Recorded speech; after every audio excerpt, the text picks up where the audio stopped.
So we're just going to demo a CoCalc version of the PreTeXt CLI.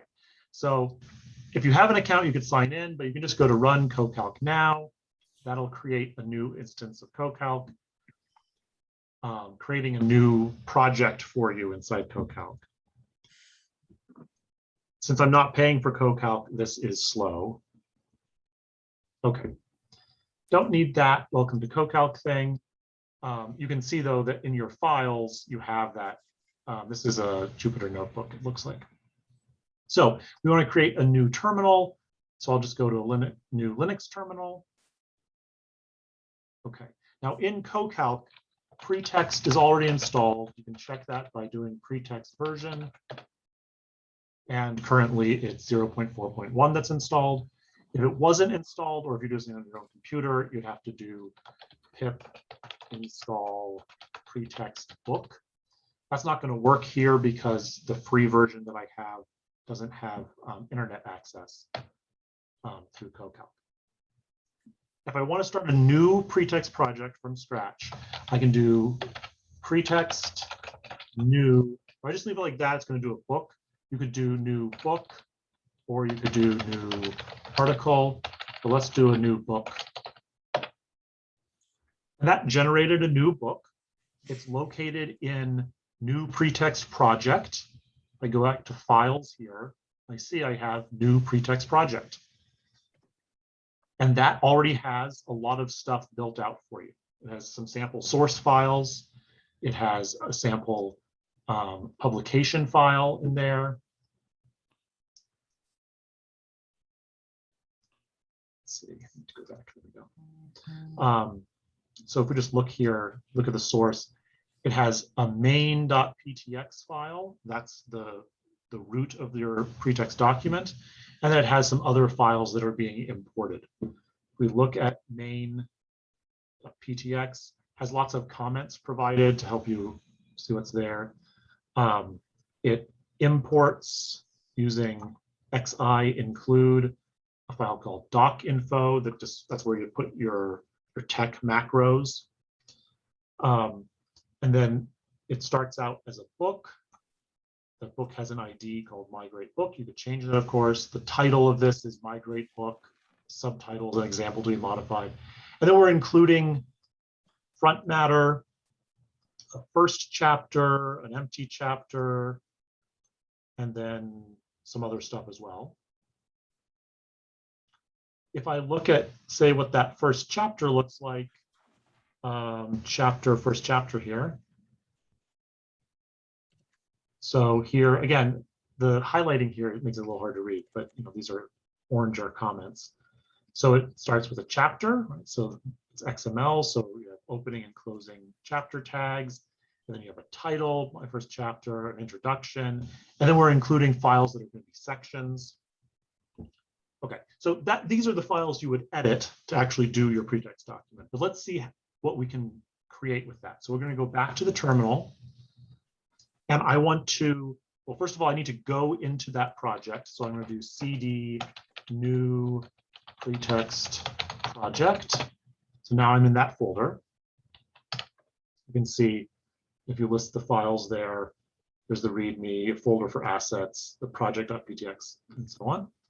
So now if I want to convert my source into an HTML project, all I have to type is PreTeXt build HTML. That's going to create, it's going to convert my source into an HTML file. It'll do that. And that is done.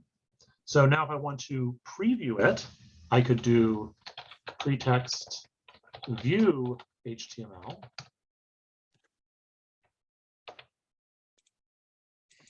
And it started a server here. If I click on that, it should open up a new window. And there is the book that's been created.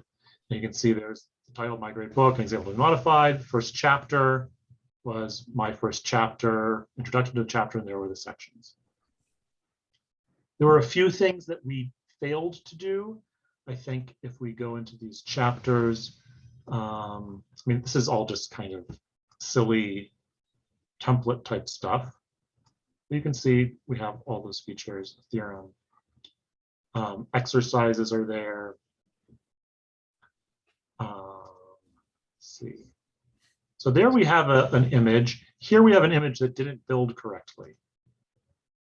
The graph C5 made by TXT, because that TXT was in the source.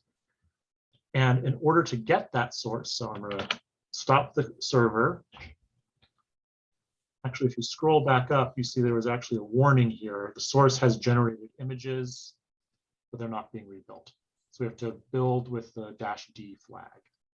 So we would do PreTeXt build HTML and then -D. That hopefully should take the source TXT example diagram and convert it into an SVG that we can do. Now if we do PreTeXt view HTML and go back there. Let's see, where was that? Ah, there it is. And of course, if you don't modify the source code of that image, then you don't need to do the -D flag. It's already been built and it'll be saved when you rebuild something else. One other really nifty thing, say you're going to modify stuff. This is a pretty small project, so it builds pretty quickly. If we do PreTeXt, actually, I don't remember exactly what it is, but I can do PreTeXt view --help. So to get just the help thing, and -W will watch. So I'm going to do PreTeXt view HTML, and I will -W it. Okay, so let me close these now.